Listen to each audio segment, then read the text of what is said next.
L'opposition politique plurielle s'est réunie en conclave depuis 5 jours pour définir les termes de référence en perspective de la concertation nationale dont le président de la République venait de signer l'ordonnance convoquant ces assises nationales entre le fils et fille de la nation congolaise.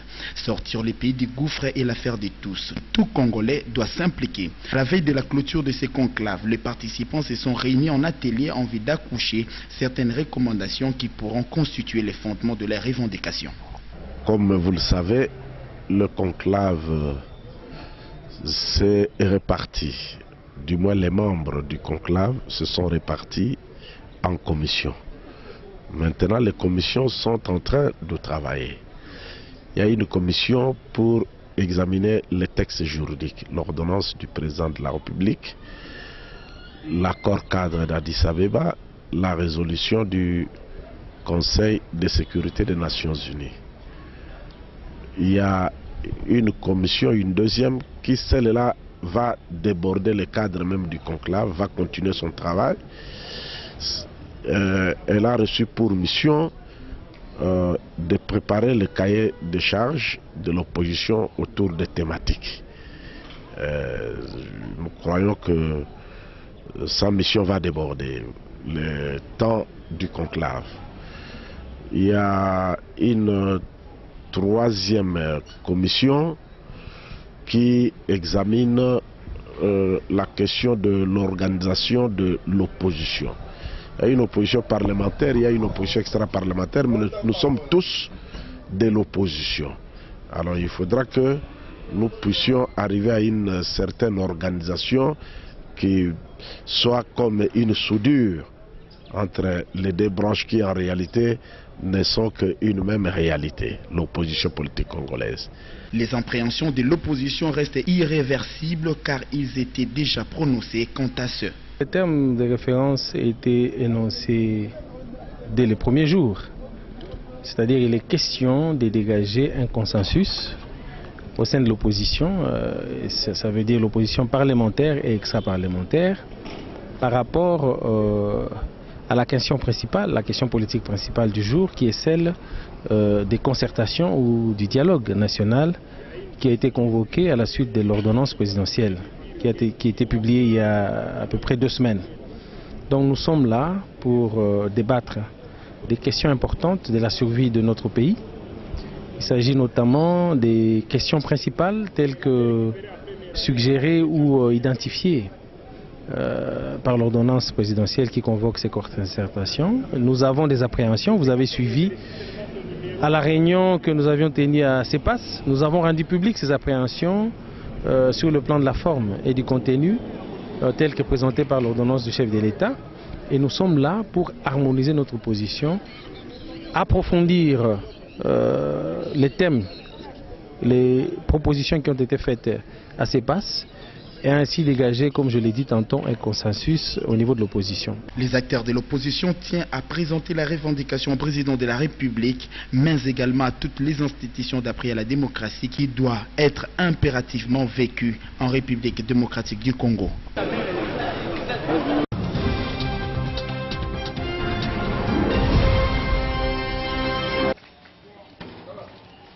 Le syndicat des enseignants du Congo, SIECO, a tenu son assemblée générale évaluative de l'année scolaire 2012-2013 ce week-end dernier au siège du COSEP à Kinshasa.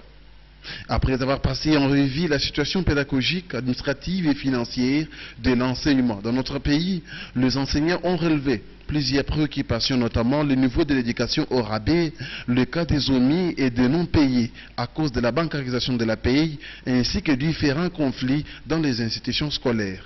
Au vu de ce qui précède, les enseignants ont, par le biais du secrétaire général du SIECO, Jean-Pierre Kimbouya, fait leur déclaration. D'enseignants à Kinshasa, à Kikwit et avortement des femmes enseignantes devant ainsi parcourir jusqu'à 250 km en abandonnant des écoles pendant des semaines. Quelle catastrophe et quid de la qualité de l'éducation. Chosification des enseignants par paiement des salaires par des sociétés de communication comme M-Pesa dans les marchés en province. Modicité salariale des enseignants au regard du coût de la vie en dépit des efforts du gouvernement. Monnayage des bulletins de signalement dans la province éducationnelle à travers la ville de Kinshasa, transformation des écoles en marché par la vente obligatoire des uniformes, des fournitures scolaires et autres. Non-concrétisation de la gratuité de l'enseignement primaire en violation de la Constitution en son article 43. Non-paiement de la prime institutionnelle aux agents et fonctionnaires de l'administration centrale des PSP, malgré la signature de l'arrêté irrélatif par l'ancien ministre de la fonction publique, Oupira Sungama, jamais abrogé, mais de ce qui précède. Les enseignants en assemblée générale, solidaires avec ceux de toute la République martyrisée, exigent du gouvernement, en perspective de la rentrée scolaire 2013-2014, d'appliquer l'accord de Moody aux enseignants pour leur permettre de vivre dans la dignité humaine et leur payer une prime conséquente en lieu et place de parents. De créer la caisse de sécurité sociale pour les enseignants et fonctionnaires de l'éducation en vue de garantir la retraite honorable. De régulariser la situation des enseignants non payés et la mécanisation de nouvelles unités.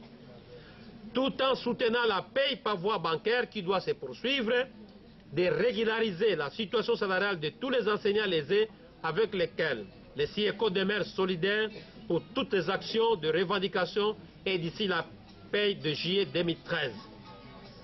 De se pencher sur les revendications du corps scientifique, administratif et ouvrier de l'enseignement supérieur et universitaire.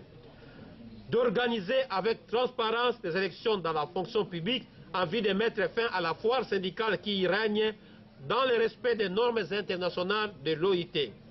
Enfin, la prise en compte de cette évaluation et la remédiation aux points négatifs en vue de l'éducation de qualité tant défendue en République démocratique du Congo.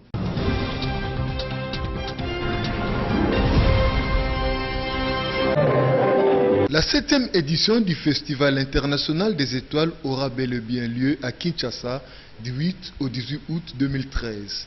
L'événement a été confirmé ce mardi 8 juillet par le promoteur du FIET, l'honorable Serge Kayembe, au cours de la cérémonie de lancement des activités de la 7e édition du FIET. Pour Serge Kayembe, la République démocratique du Congo étant le centre de la culture en Afrique, a l'obligation d'avoir une œuvre culturelle à pérenniser. Telle est l'essence de son initiative. Ce projet FIET, si nous le faisons, c'est parce que nous pensons que notre pays, la République démocratique du Congo, le centre de la culture en Afrique, a l'obligation d'avoir une œuvre qui devra être pérennisée et rester pour son histoire. Quand nous voyons des grands artistes comme Youssou, quand nous les avons invités pour venir ici, il faut voir l'émotion, la joie qu'ils ont quand ils viennent au Congo. Salif Keïta, il est venu ici pour le FIET. C'est la toute première fois qu'il joue en Afrique noire, à part l'Afrique de l'Ouest, dont il est originaire. Le ministre provincial des Cultures et des Arts de Kinshasa a pour sa part salué la tenue du FIET, qui est une opportunité pour la République démocratique du Congo d'offrir au monde une nouvelle image. Voir tous ces talents se croiser, voir autant d'artistes s'exprimer, offrir de la RDC une image autre que celle des affres, de la misère et de la guerre est pour nous une occasion de fierté. Signalons que parmi les invités de marque de la 7e édition, il y a le grand artiste sénégalais Ismaël Lo, qui sera accompagné de son orchestre pour offrir aux festivaliers un spectacle haut en couleurs.